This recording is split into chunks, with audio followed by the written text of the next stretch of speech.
Je vais vous commencer par vous parler d'un chien. Donc je ne sais pas si vous connaissez ce chien. C'est surtout connu par les gens qui sont nés généralement avant les années 80. Ce chien est très connu et il s'appelle Z le chien. Si vous tapez Z le chien dans Google, vous serez impressionné du nombre de résultats. Je crois qu'on en est à 20 ou 30 millions de résultats. Ce chien est super populaire, il a sa propre page Facebook. Z le chien vous souhaite le 1er mai.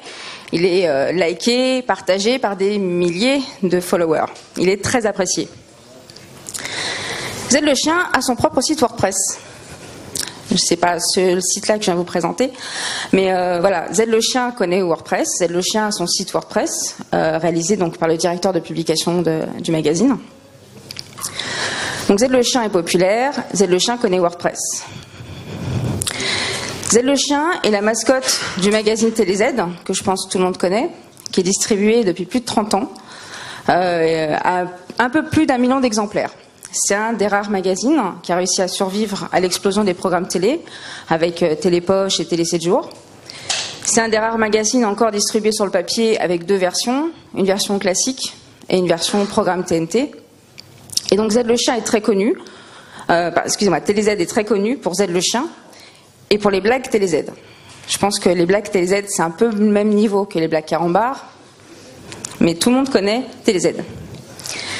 Donc TéléZ avait déjà son site depuis plusieurs années, un site assez complexe, pas forcément très moderne en termes de maquette, pas forcément très moderne en termes d'ergo, mais fonctionnel. Donc avec une partie grille télé, une partie jeu, une partie les blagues de Z le chien, une partie abonnement, une partie news sur la télé. Bref, environ 400 000 visiteurs mensuels. Et donc le directeur de publication de TéléZ, il connaissait WordPress et il s'est dit, bon, est-ce que je peux refaire mon site? Est-ce que je peux faire le site de TéléZ sur WordPress? Il s'est posé la question et son réflexe a été de s'adresser à la communauté WordPress francophone. Il a mis un petit post que je vais vous lire parce que c'est écrit un peu petit. Bonjour à tous, participant au projet du nouveau site pour TéléZ, une des options est de basculer vers WordPress. Avec les critiques habituelles, lenteur, sécurité, problème e-commerce, on a beaucoup de flux. Quel argument pour puis-je donner? Donc c'est un post qui a été envoyé l'année dernière. Donc TéléZ se disait, bon, est-ce qu'on peut passer sur WordPress et du coup dans le groupe, quels arguments on peut donner? Donc quel argument pour WordPress? C'est une question assez récurrente que nous posent nos clients. Donc généralement, il y a une personne dans l'équipe qui sait que WordPress peut fonctionner, mais il y a une DSI, il y a d'autres personnes dans l'entreprise qui disent ouais, mais WordPress, ça n'a pas l'air super solide, plutôt connu pour les blogs, il y a beaucoup d'attaques, beaucoup de problèmes de sécurité. Donc on a souvent beaucoup d'arguments contre. Donc on a beaucoup réfléchi en termes de communication, à travers les différentes conférences, etc., et nos retours clients, comment on pouvait communiquer, quel argument on pouvait donner pour WordPress. Donc généralement, ce qu'on leur explique, c'est que WordPress est le leader. Aujourd'hui, 60% des sites faits avec un CMS sont faits sur WordPress. Ça représente environ 25% du web. Et si vous comparez par rapport aux autres solutions disponibles, c'est 7,5 pour Joomla et 5,5 pour Drupal. Donc aujourd'hui, WordPress est le leader du marché. Généralement, le premier argument qui vient juste derrière, c'est ouais, mais on fait surtout beaucoup de blogs. C'est pour ça qu'en termes de volume, ça en fait beaucoup. Ouais, mais non, parce que si vous regardez aujourd'hui le paysage du web, si vous regardez le nombre de sites qui sortent, il y a énormément de sites d'entreprise qui sortent sur WordPress, que ce soit de la TPE, de la PME ou même de la plus grande entreprise. Généralement, ce qu'on leur explique aussi, c'est que WordPress est facile à déployer, facile à maintenir et à faire évoluer. Quand on investit dans un site, surtout quand on travaille pour des grands groupes, c'est des montants assez importants. Donc c'est important qu'ils puissent faire évoluer ce site. Et aujourd'hui, avec WordPress, on peut facilement le maintenir et facilement le faire évoluer. Ce qui nous avait beaucoup plu aussi sur WordPress quand on a commencé à travailler avec, donc c'était un peu plus de 4 ans, c'est qu'il est pensé utilisateur. Dans notre agence, on a un directeur clientèle qui vend tous les jours du WordPress et qui n'est absolument pas technique. Donc il comprend WordPress, il peut l'expliquer à des prospects, il peut l'expliquer à nos clients, alors qu'il n'est pas développeur. Il peut aller dans un back-office, comprendre comment ça fonctionne, alors qu'il n'est pas technique. Donc WordPress est orienté utilisateur. Donc pour nos clients, qui avaient besoin d'avoir une interface utilisateur assez compréhensible, une interface facile, WordPress me paraissait totalement adapté versus d'autres CMS qu'on avait pu tester. Un autre argument qu'on leur explique souvent, c'est qu'on peut faire tout ce qu'on veut avec WordPress. Il est entièrement personnalisable. WordPress, c'est le cœur technique, c'est une solution, mais autour, on construit ce qu'on appelle des thèmes, et en termes de thèmes, on peut faire tout ce qu'on veut. On n'a pas de limite technique, on n'a pas de limite graphique. WordPress est entièrement personnalisable. Ce qui est très connu, c'est que WordPress est naturellement optimisé par le SEO. Donc ce qui ne veut pas dire que je mets un site WordPress en ligne et hop, je suis premier sur Google. Il y a beaucoup de gens qui pensent ça. Ça veut juste dire que de par sa construction, de par sa nomenclature, de par les plugins disponibles, de par le thème, il est naturellement optimisé pour le SEO, ce qui fait que si vous faites bien votre travail, vous allez plus facilement remonter que vos concurrents qui n'ont pas forcément utilisé WordPress. On insiste le plus souvent sur la communauté WordPress. Il n'y a qu'à voir dans ce genre d'event, comme aujourd'hui, le nombre de personnes qui se déplacent pour parler WordPress, le nombre de personnes qui travaillent sur WordPress. Il y a beaucoup d'agences, beaucoup de développeurs, beaucoup de graphistes, ce qui fait qu'on dispose d'une communauté énorme pour WordPress. On n'est jamais seul, on a des questions, on peut avoir des réponses, on a des besoins de plugins, il y a forcément quelqu'un qui l'a déjà fait ou qui sait comment le faire. Bref, on peut s'appuyer sur une large et en plus sympathique communauté. Il n'y a pas vraiment, j'ai envie de dire, de concurrence négative sur WordPress. Aujourd'hui, on connaît nos concurrents sur Paris, on échange avec eux, ça se passe très bien. Il y a vraiment un côté très constructif dans cette communauté qu'on ne va pas forcément retrouver dans d'autres communautés, notamment si vous avez suivi les différents échanges sur la communauté SEO. Le nombre de plugins, du coup, et de thèmes est aujourd'hui sur le marché énorme. Vous avez tous les jours des nouveaux plugins, tous les jours des nouveaux thèmes.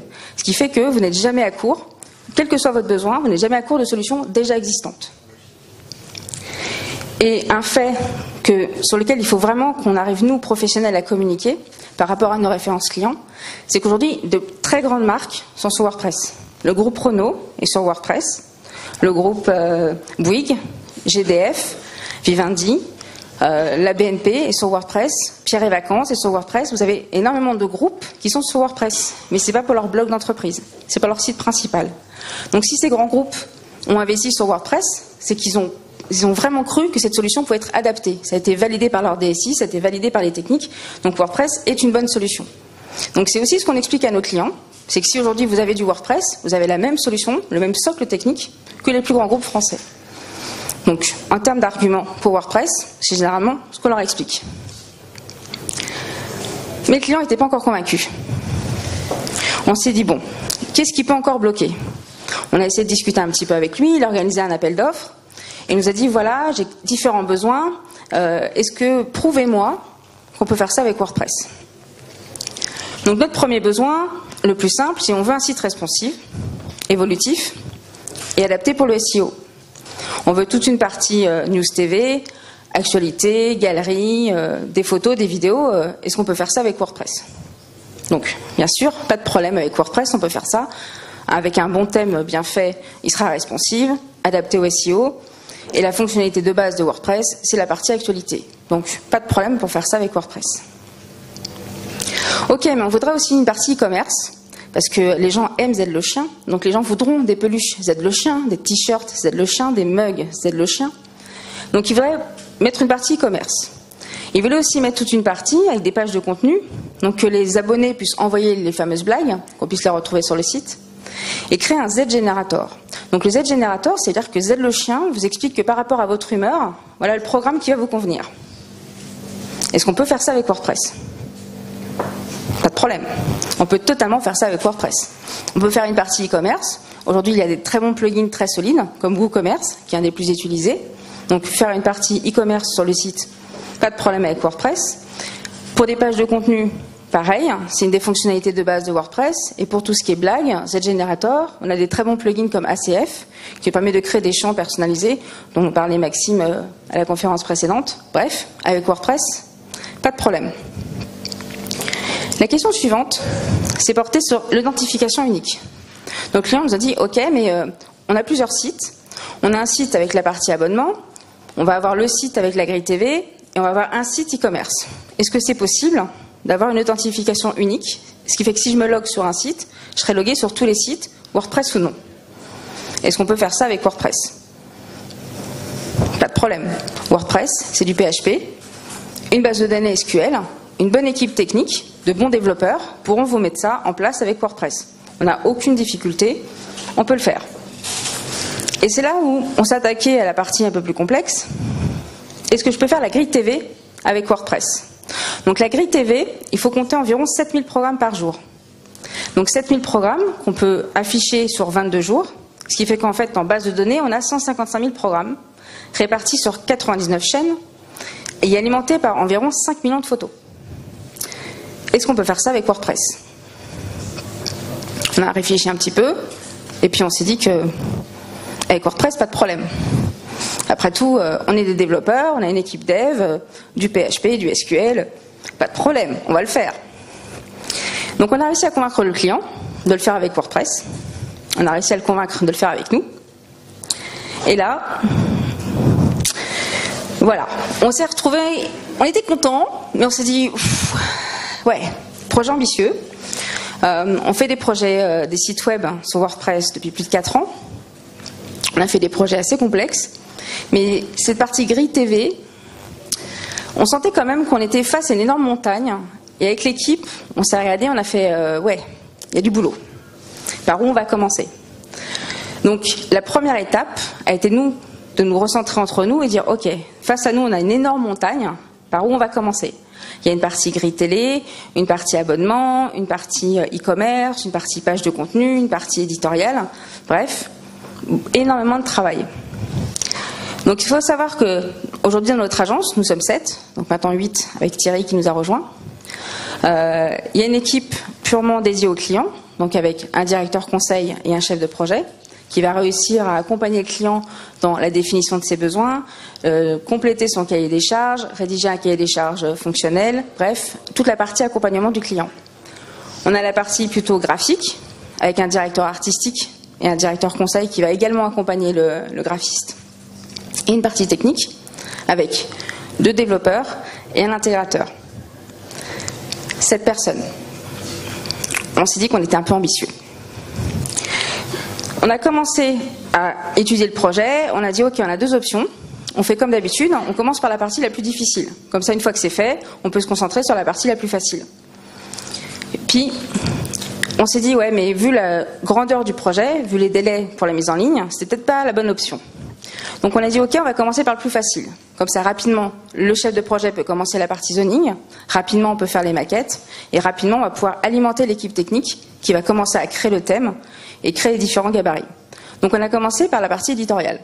Donc jusque-là, une demi-journée de travail en termes de développement, facile, finger in the nose, on est tous motivés, ça se passe bien. On attaque la partie plus page de contenu, donc les blagues, c'est du ACF, on a l'habitude, tout se passe bien. Et là, on attaque la partie grille TV. Et on s'est dit, ok, on s'est développé, mais est-ce que ça ne vaudrait pas le coup de s'appuyer sur la communauté? Est-ce que ça ne vaudrait pas le coup d'aller voir à l'extérieur, de se faire accompagner par des gens qui ont une autre complémentarité métier, des gens qui sont très forts en base de données, des gens qui sont très forts en PHP? Parce que c'est vrai que nous, on travaille sur du WordPress, on a 2 bons développeurs, mais ils sont très WordPress, développement de plugins, développement de leur thème. Donc on s'est dit qu'une expérience externe pourrait être bénéfique. Pour la partie SSO, qui s'est rajoutée sur le projet, on s'est dit même pour ça, ça serait bien de s'appuyer sur des experts qui l'ont déjà fait. Donc on s'est appuyé sur cette fameuse communauté, et donc on a travaillé avec d'autres acteurs. On s'est rapproché de Globalis, qui est une énorme société d'experts techniques. On s'est rapproché de Grégoire, que vous connaissez sûrement, qui est un grand expert en Genesis et qui a pu assurer toute la partie formation des journalistes de TeleZ, parce que c'était aussi ça, l'accompagnement sur WordPress, c'était former les journalistes à WordPress. Et on a pu compter sur Mathieu Leroy, qui fait une conférence aujourd'hui, qui est un des grands développeurs aujourd'hui WordPress, qui est un vrai spécialiste de tout ce qui est PHP et base de données. Donc, en s'appuyant sur ces experts, on a réussi à prendre du recul sur notre travail, d'avoir en plus des bonnes recommandations, et du coup, tous ensemble, réussir à faire ce projet. Ce projet a représenté 150 jours de travail. Pas le plus gros projet qu'on ait jamais fait dans l'agence, mais un des plus gros. Un des plus gros et un des plus compliqués techniquement. Généralement, quand on fait du WordPress dans l'agence, on fait environ 70% de plugins et 30% de développement spécifique. Par rapport à ce projet, c'était à peu près 80% de développement spécifique. Donc, ces 150 jours de travail, ça a été 85 heures de conseil et de zoning, donc beaucoup de temps passé avec le client pour récupérer les contenus, pour savoir comment on allait mettre en page ces contenus. 220 heures de gestion de projet. Donc là, c'est toute la partie cadrage, accompagnement de l'équipe, rédaction des tickets, rédaction du cahier des charges fonctionnelles. Notre directeur artistique s'est éclaté. 45 maquettes, c'est les maquettes finales. C'est-à-dire que je ne vous parle pas de toutes les maquettes qu'on a faites, sur lesquelles le client est revenu, sur lesquelles on a dû faire des déclinaisons. Mais 45 maquettes, c'est les maquettes finales. Donc en termes de déclinaison, je peux vous dire que le directeur artistique, le logo TéléZ et Z le chien, il ne pouvait plus le voir en peinture. 120 heures de graphisme quand même, c'était un sacré travail. Notre intégrateur a quand même pas mal aussi travaillé, parce qu'il y avait beaucoup de pages à intégrer, donc environ 250 heures, et comme vous pouvez le voir, le pôle le plus important était le développement. Donc développement qui s'est réparti donc, en notre agence, avec Globalis et avec Mathieu. Donc c'était un projet à la fois interne et communautaire, et on est assez content du coup de venir vous présenter. Juste avant que je vous montre le site final, je voulais faire un petit focus qui peut intéresser un peu pour vous expliquer comment on a construit le site. Donc au départ, on n'était pas parti pour faire un multisite, on voulait faire la partie e-commerce directement dans le site. Mais finalement, le client voulait qu'on ait notre charte, qu'on ait vraiment un graphisme différent du site principal. Du coup, on est parti sur un site e-commerce séparé. Et donc, pour gagner du temps en termes de déploiement, pour gagner du temps en termes de maintenance, on a fait un système de multisite.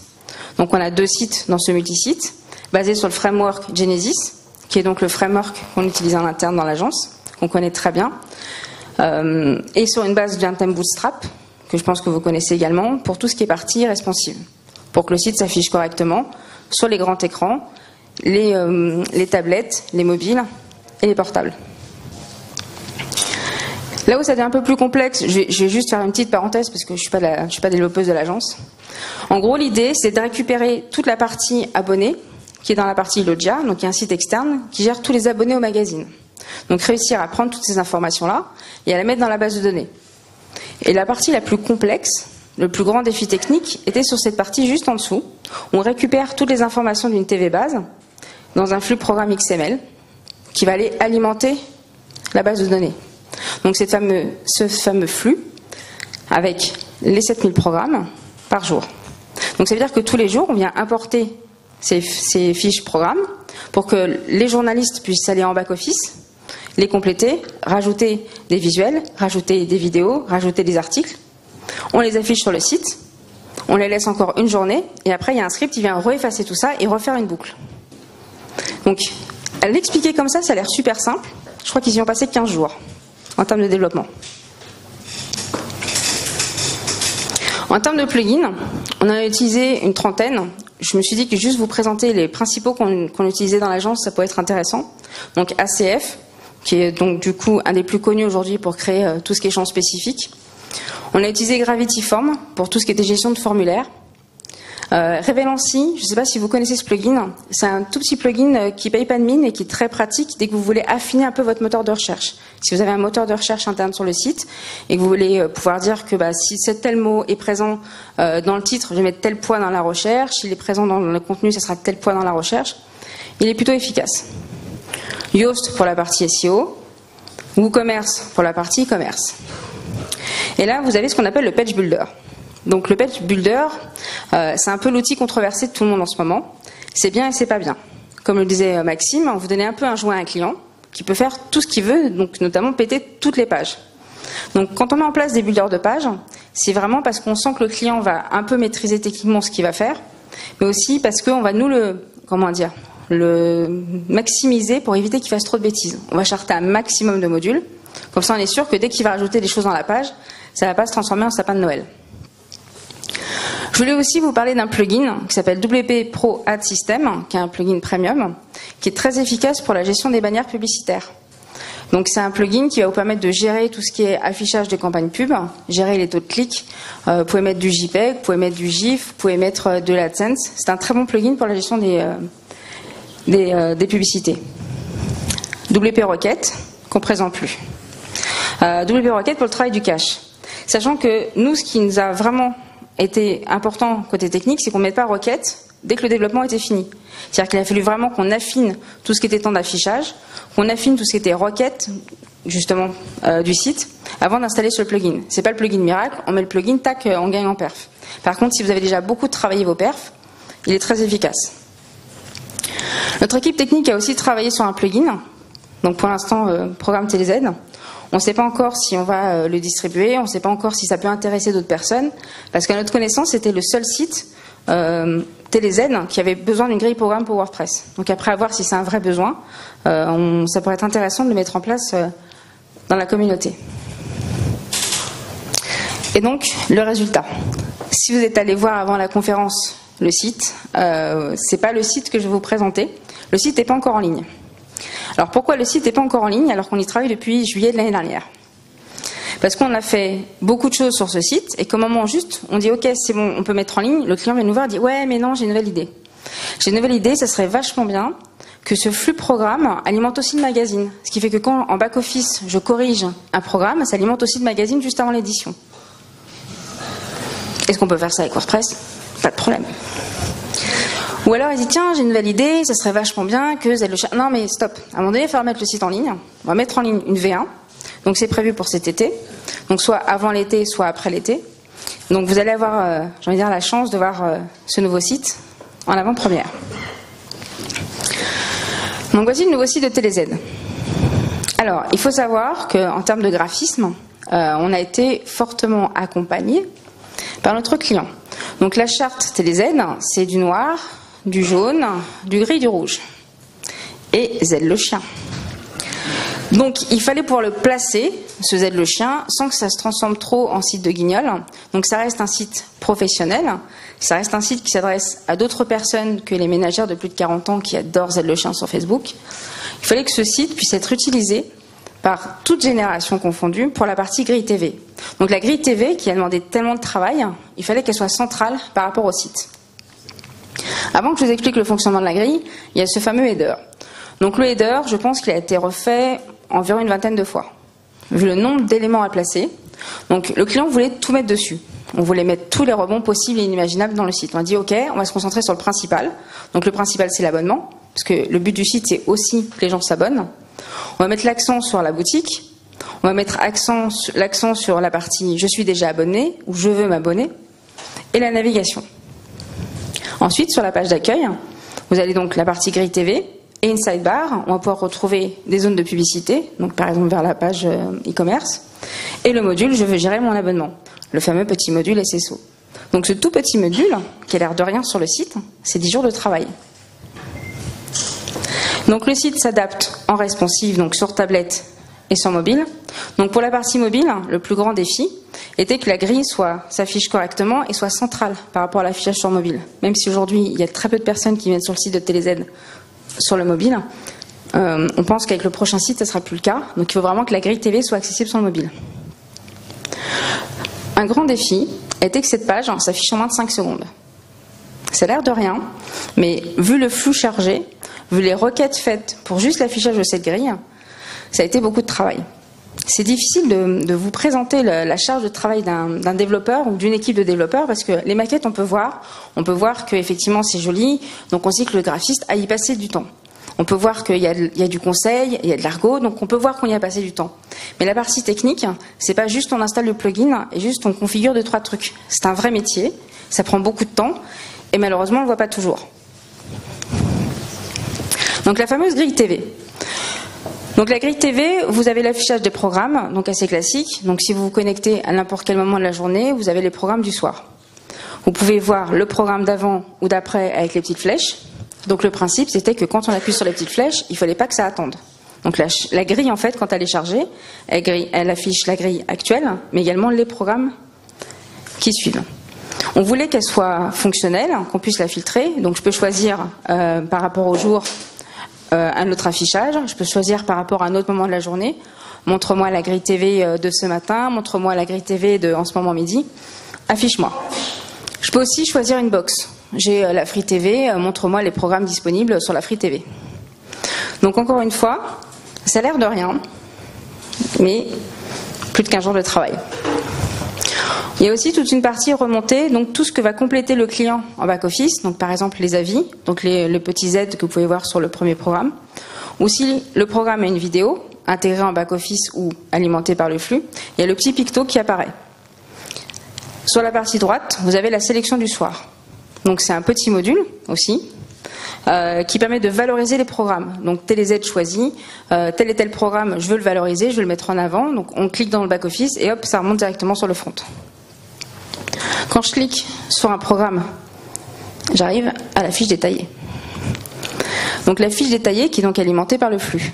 Donc le flux va nous donner le visuel, la chaîne, le titre du programme, si c'est pour les plus de 18 ans, moins de 10 ans, etc. Sur quelle chaîne il est diffusé, à quelle heure, à quel horaire, le casting du film, toutes les informations liées au programme. Mais la fiche programme, ce n'est pas que ça, puisqu'elle est aussi alimentée en back-office. Donc les journalistes peuvent aller récupérer la fiche programme en back-office, donc ils ont une interface, ils choisissent par rapport à un jour un programme, et ils vont le compléter, exemple, avec des articles. Donc vous allez aller chercher tous les articles disponibles dans le back-office, en rapport avec le programme, pour qu'on puisse les matcher. Ce qui fait que quand vous êtes sur la fiche programme, donc là vous ne le voyez pas, mais en dessous, il y a une remontée éditoriale. Ça a l'air de rien, mais ça a été beaucoup de travail.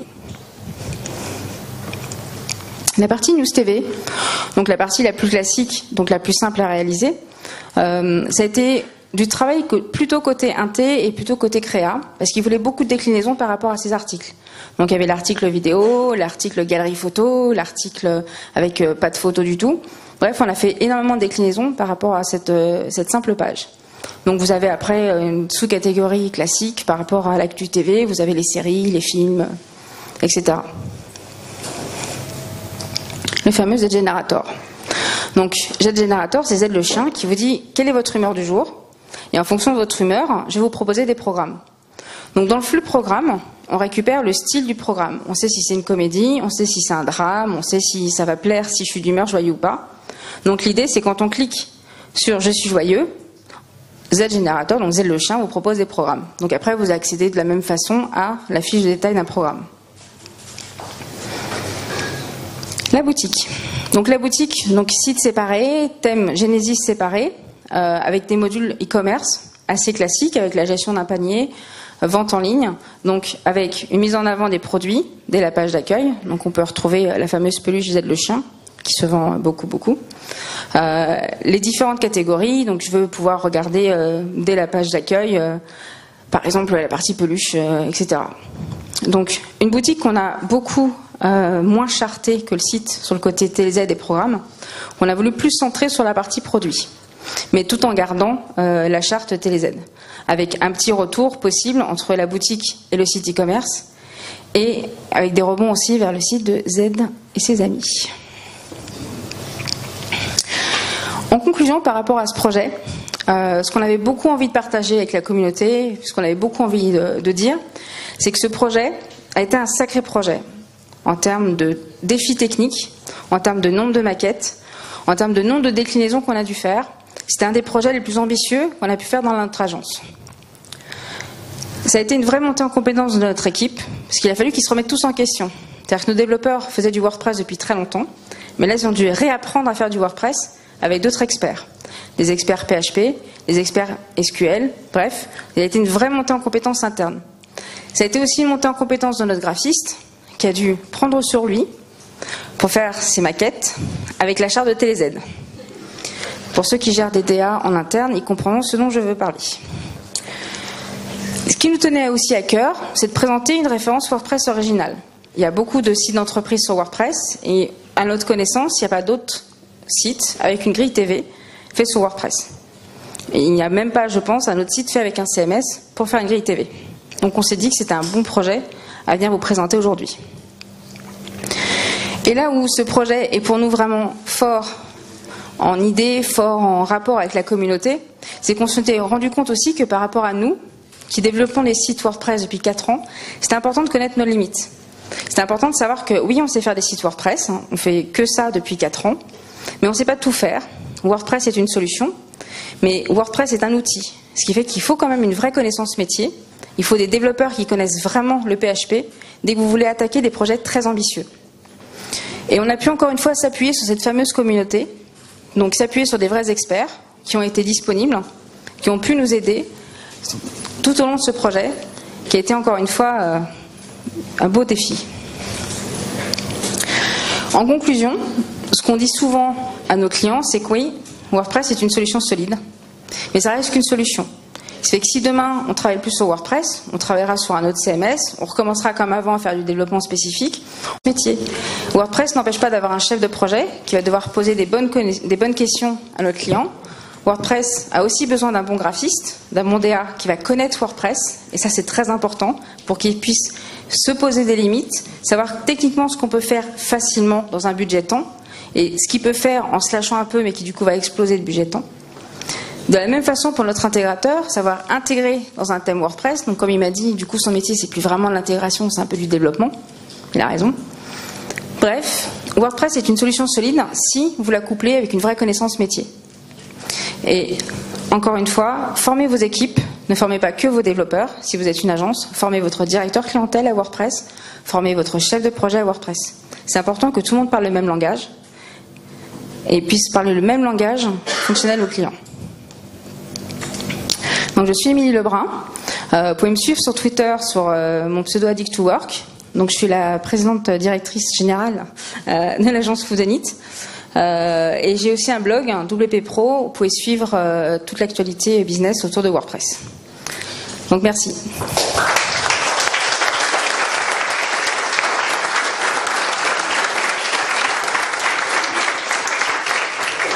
J'ai une question. Est-ce que l'on peut faire ça avec WordPress? Pas de problème. Question.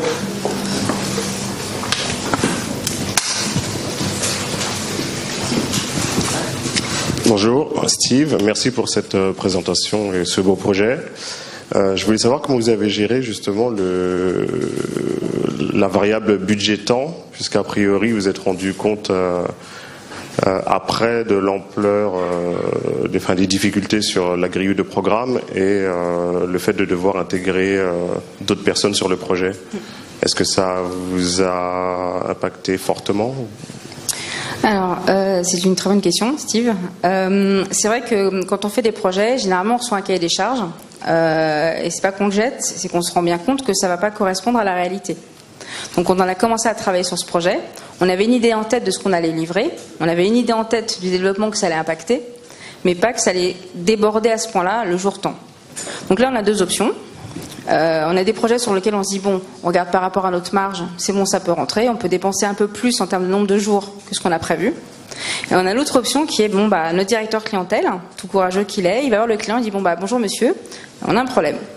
Par rapport à vos ambitions qui sont plus grandes que celles de départ, on peut le faire, pas de problème, mais ça va demander plus de temps.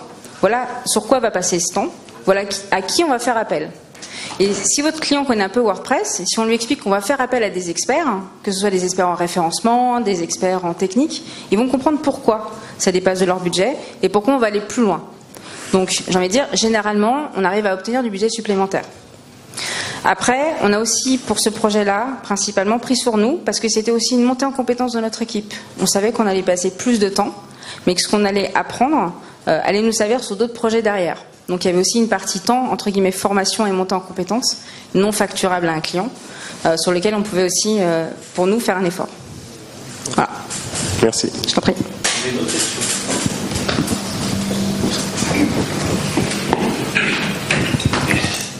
Bonjour.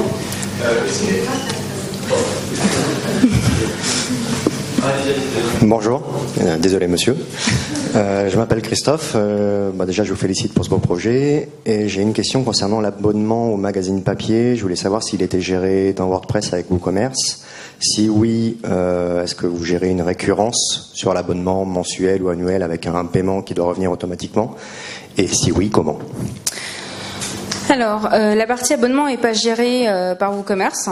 Elle est gérée par l'interface Logia, qui est donc une interface séparée du site. Donc aujourd'hui, tout ce qui était abonnement papier était géré donc par cette interface-là. Demain, on va sûrement mettre en place une solution de paiement en ligne. Effectivement, WooCommerce permet pas mal de choses, mais tout ce qui est récurrence de paiement, c'est pas forcément le plus évident à mettre en place. Mais en tout cas, pour l'instant, pour le lancement actuel, elle est externe à la partie WordPress. Nous, on fait que récupérer les abonnés, et que si les personnes veulent s'abonner, on les renvoie en fait indirectement vers Logia. Donc bonjour. Bonjour. J'ai deux questions très courtes. Une sur la formation, vous parlez de 20 heures. Donc c'est la formation des utilisateurs clients ou c'est autre chose? Effectivement, j'ai pas bien détaillé cette partie-là. Il a fallu beaucoup accompagner notre client qui connaissait un tout petit peu WordPress dans tout ce qui était utilisation. Donc c'est la formation vraiment pour les journalistes. Donc formation pour les personnes qui demain allaient utiliser WordPress. Donc il y avait 2 formations. Il y avait une formation avant qu'on commence le site pour qu'on commence un peu à habituer les journalistes à l'utilisation de WordPress. Et il y aura une formation au moment où ils vont vraiment alimenter le site pour leur dire ok, par rapport à ce que vous avez appris, voilà comment vous allez aller plus loin et mettre en page vos différents articles et alimenter le site. D'accord. Deuxième question, contrat de maintenance ou comment vous allez suivre après le projet? Est-ce que vous en avez parlé avec le client pour l'instant ou est-ce que c'est prématuré? Non, on parle toujours des contrats de maintenance quasiment au moment de l'appel d'offres parce que de plus en plus souvent les gens nous interrogent pour la partie, pour le budget annuel en fait. Donc il y a le budget du site et le budget de la maintenance. Donc pour quasiment tous nos projets, on a des forfaits de TMA. Donc, qui comprennent 2 parties, la partie maintenance préventive, donc avec la mise à jour de WordPress et des plugins, et tout ce qui est partie évolutive, donc par rapport à toutes ces nouvelles demandes. Sachant que si les demandes sont un peu impactantes, ça sort de la TMA et là on repart sur un modèle budget projet classique. Voilà. Mais les contrats de maintenance, aujourd'hui on est obligé quasiment d'en faire systématiquement. Donc ça nous amène d'autres problématiques qui ont la gestion de notre temps parce qu'on est 7, ce qui est beaucoup et pas beaucoup non plus. Ce qui fait que si on est en mode projet, on a des clients qui arrivent avec leurs problématiques de TMA. Il faut réussir à jouer un petit peu comme ça au Tetris avec les agendas de tout le monde. Voilà. Ok, merci beaucoup. Après.